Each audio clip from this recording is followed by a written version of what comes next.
Hi friends, welcome to Nisha's Food Hut Tamil. இன்னைக்கு நம்ம பார்க்க போகிறது ஒரு ஃபில்லிங்கான ரொம்ப வித்தியாசமான ஒரு பிரேக்ஃபாஸ்ட் டின்னர் ரெசிபி. அது செய்கிறதுக்கு ஒரு பேனில் 2 ஸ்பூன் அளவுக்கு ரீஃபைன் ஆயில் சேர்த்துக்கிறேன். எண்ணெய் நல்லா சூடாயிட்டக்கப்புறம் கடுகு ஒரு அரை ஸ்பூன் அளவு சேர்க்குறேன். கடுகு நல்லா வெடிக்கட்டும். அதுக்கப்புறம் ஒரு ஸ்பூன் கடலைப்பருப்பு,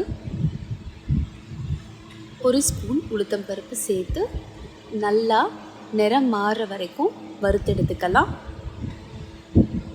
எந்த அளவுக்கு நம்ம பருப்பெல்லாம் நல்லா வறுக்கிறோமோ அந்த அளவுக்கு நம்ம செய்ய போகிற ரெசிபிக்கு அது ஃப்ளேவர் கொடுக்குங்க. கலர் மாறட்டும் நல்லா. இதோடு பார்த்திங்கன்னா வறுத்த சேமியா 1.5 கப் அளவு சேர்க்குறேன்.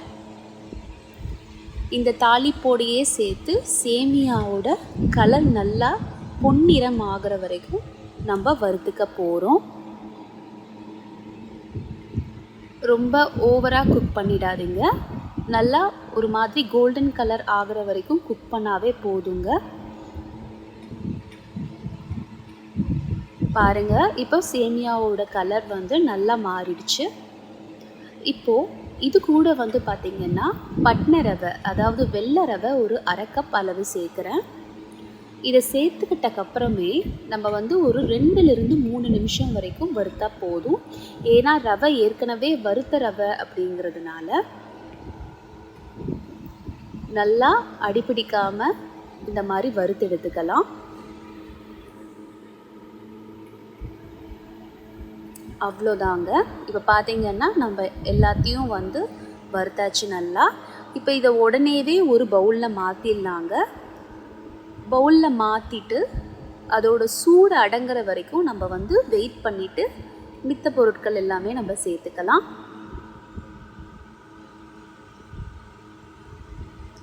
இப்போ நல்லா சூடாக ஆறி இருக்குங்க. இதில் நான் ஒரு வெங்காயம் பொடியாக நறுக்கி போடுறேன். கேரட் துருவி ஒன்று சேர்த்துக்கிறேன். மல்லி இலை சேர்த்துக்கிறேன். இதோட பைண்ட் பண்ணுறதுக்கு பார்த்திங்கன்னா 1 கப் அளவு கெட்டி தயிர் சேர்த்துக்கிறேன். எந்த கப்பில் நம்ம தயிர் எடுத்தோமோ அதே கப்பில் 1 கப்பு தண்ணி. இந்த ரெசிபிக்கு தேவையான அளவு உப்பு நம்ம சேர்த்துக்கலாம். நல்லா மிக்ஸ் பண்ணிக்கோங்க. எல்லா இடமும் நல்லாவும் இந்த தண்ணியும் தயிரும் படுற மாதிரி சேர்த்துட்டு இதை ஒரு அரை மணி நேரம் கண்டிப்பாக நம்ம ஊற விட போகிறோங்க. ரெஸ்ட்டில் இருக்கட்டும். அதுக்கப்புறம் பார்த்திங்கன்னா இந்த ரவையும் சேமியாவும் நம்ம சேர்த்த தயிர்லேயும் தண்ணியிலையுமே நல்லா ஊறி போயிருக்கும்.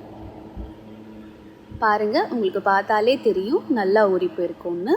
இப்போ நான் ஒரு இட்லி தட்டை எடுத்திருக்கேன். அதில் எண்ணெய் ஒவ்வொரு குழிலையும் தடவி வச்சுருக்கேன்.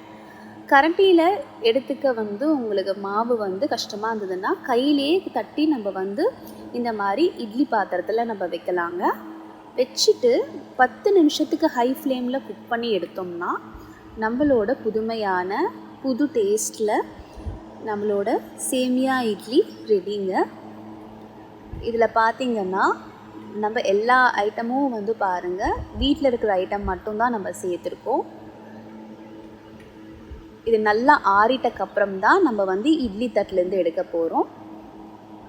இதோட டேஸ்ட்டும் பார்த்திங்கன்னா ரொம்ப வித்தியாசமாக இருக்குங்க. ஒரு ஈவினிங் இல்லை மார்னிங் டிஃபனாக இது ஒரு 2லிருந்து 3 இட்லி சாப்பிட்டா கூடவே நம்மளுக்கு வயிறு நல்ல ஃபில்லிங்காக இருக்கும். குழந்தைங்களுக்கு கண்டிப்பாக பிடிக்குங்க. கண்டிப்பாக இதை ட்ரை பண்ணி பாருங்கள். ட்ரை பண்ணி பார்த்துட்டு உங்கள் கருத்துக்களை நம்மளோட Nisha's food hut Tamil comment செக்ஷனில் பதிவு பண்ணுங்கள். பக்கத்தில் இருக்க பெல் ஐக்கான் கண்டிப்பாக ப்ரெஸ் பண்ணுங்கள். என்னோட அடுத்தடுத்த வீடியோக்களோட பதிவு எல்லாமே உங்களுக்கு கிடைக்கும். கண்டிப்பாக இந்த ரெசிபியை ட்ரை பண்ணுங்கள். ஸ்டே கனெக்டட், கீப் வாட்சிங். நன்றி, வணக்கம்.